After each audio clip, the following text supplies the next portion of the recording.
Hey everyone, what's up? So today we are going to talk about being stuck.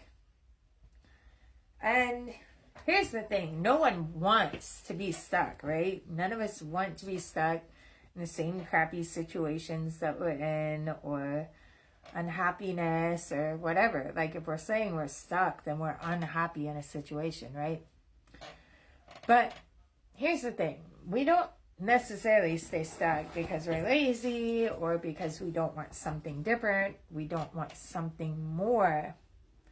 We stay stuck because our nervous system thinks that change equals danger. Because our nervous system never learns safety. So if you've been doing mindset work, personal development work, affirmations, journaling, doing this course and that course, and watching this person speak and that person speak, and you're doing all the things, but still you feel like you're completely frozen, I want you to know that that doesn't mean you're failing. It means that your nervous system does not feel safe. So today I want to explain why mindset alone doesn't work and what actually has to come first. Because I started with mindset, and honestly, I grew up with a pretty healthy mindset too. Like my dad was into people like Tony Robbins and other inspirational or motivational people. So, and he was always like on choices and, making decisions and believing in yourself, and, what you say is possible is what is possible. So I grew up with a pretty healthy mindset. So when I became very, very negative, that was weird to me. Even for most of my life, I was a pretty positive person. But here's the thing. A lot of people, they know what they want to do. They've read the books, they've listened to the podcasts, they've done the trainings. They can even see their patterns, but they don't move. I was thinking about what I was going to say earlier, and it came to my head. I was like, okay, it's almost like once we start getting this awareness around our patterns and our problems, the things that we're doing that we maybe don't want to do anymore, or maybe we feel like aren't conducive to the life that we want to be living. It's like you become aware of your problem, and a week in, you're like, fuck, this really sucks. I wish I wasn't aware. Because it's worse being aware, because now that I'm aware, I know I'm doing this thing wrong or not the way I want to be doing it. So every time I fuck up, I'm just playing the shame and guilt over and over and over in my head, because now I'm aware. Now I know better. Now I want to do better. So now I'm constantly feeling even more like shit because I'm aware of it. So I almost just wish I could go back to not knowing better, because that's so much easier. And this is where people start turning on themselves. This is where they get called lazy. This is where you procrastinate and self-sabotage. Let me tell you, I've used lazy on myself so many times. I am such a bad procrastinator. It's crazy how much I procrastinate. And then now I'm like, why are you procrastinating? What are you avoiding? If you're not going to do this, then you need to do this. I make it be something. But see, this is the thing from a nervous system perspective. You're not being lazy. You're not procrastinating. It's not self-sabotage. It's not feeling safe. See, this is the thing. When your nervous system is wired for survival, it's all it knows. That's its only job. And I like to take it to a deeper level. We have this thing in our mind, it's called the reticular activating system. It's located at your brain stem, or you can call it the RAS for short. Okay, and that kind of works like an algorithm does online. You know how if you like my daughter, she watches a lot of anime. So now when I turn on my Fire TV, everything that pops up at the top, because my daughter loves anime and K-pop, all that pops up at the top is like these Asian show, like the writing will literally be in Japanese or Chinese or whatever. I don't know what all of their writing looks like, so I can't tell you specifically what ones. But like, and then even my phone, like some of my Google things that pop up first, because my husband's then super into Pokemon and anime and stuff like that too. So it makes my whole family's algorithm point to those things. Well, our brain does the same thing. So our nervous system is in survival mode.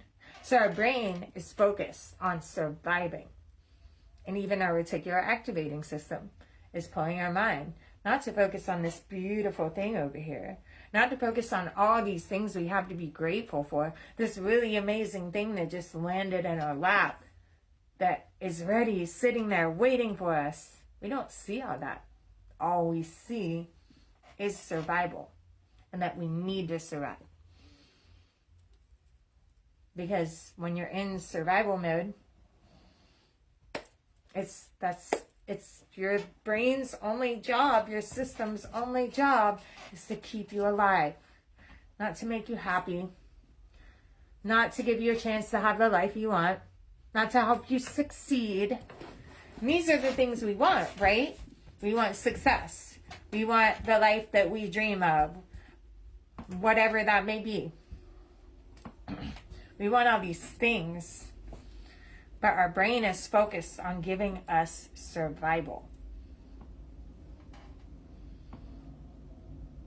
And if that's all our brain can focus on, it's not going to find new ways to be creative, to create the life that you want to have. Which, when you're poor, if you can get creative, you can have an incredible life and like come to a completely different place in your life. But you got to be able to get really creative.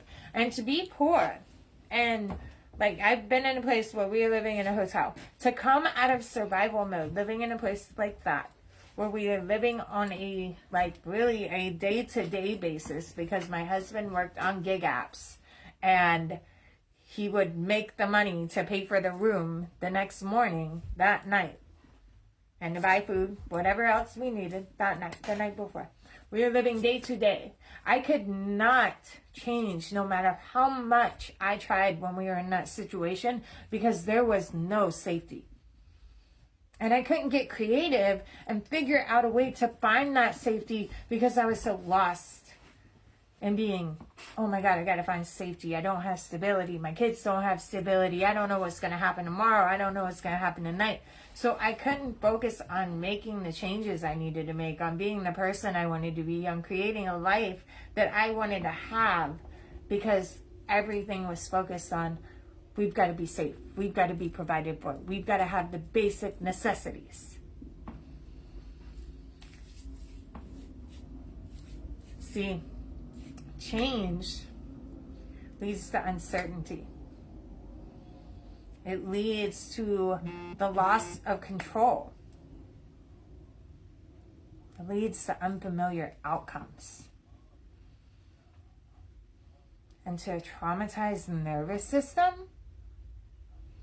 those all register as a flashing neon sign that's bright, bright red and huge that says danger. Because this is the way the nervous system sees it. Familiar pain feels safer than unfamiliar peace.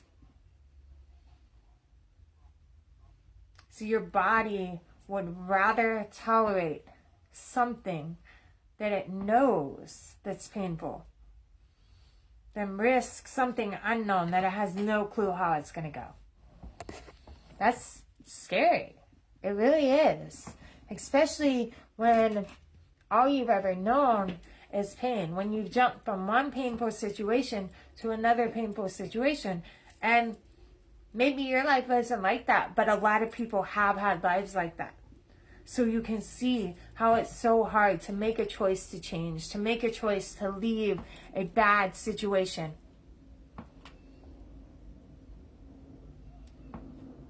To make any decision at all. Or they wait for the right time. Maybe they even have this huge desire to have something different, to change, but they don't even know where to begin. They start thinking about it and it completely, entirely overwhelms them.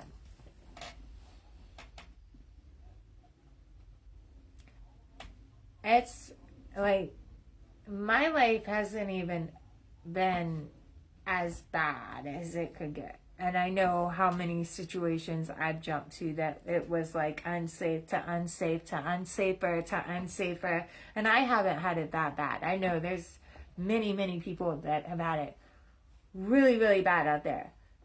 How do they ever find safety? And there is a way to do it. But for so long, we've been forcing the wrong way on people. We've been telling people, you're lazy, you're not putting in the effort, you're not putting in the work, you're not doing enough, you're not good enough, on top of everything else that they already have limiting them. How are you supposed to change when that is what's coming at you? Because you see, it's not a character flaw. Not at all. It's a capacity issue. Your nervous system learned that it's not safe to move. It's not safe to feel. It's not safe to make choices. It's not safe to dream. So you don't even dare dream. Because it's not safe. Because that's just going to get shot down. Because someone's just going to tell you you're crazy. Because who the fuck are you? You can never make that happen.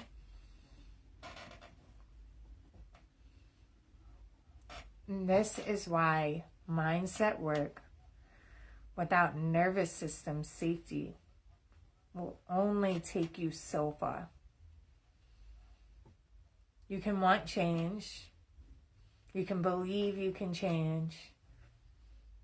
You can visualize that change all day long. But if your body is bracing for impact constantly, it will override your intentions every single time. And that totally sucks. I hate it. But that's the way it is. So I've accepted that. And I started working with that instead. I started working on finding safety before trying to implement a strategy. Before trying to force myself to change. And eventually, I was able to. Yeah, it took forever. Way longer than I wanted it to. But that's one reason I've got to figure it out to make it a little easier now. For everyone else. This is the work that I now guide people through. Not forcing change.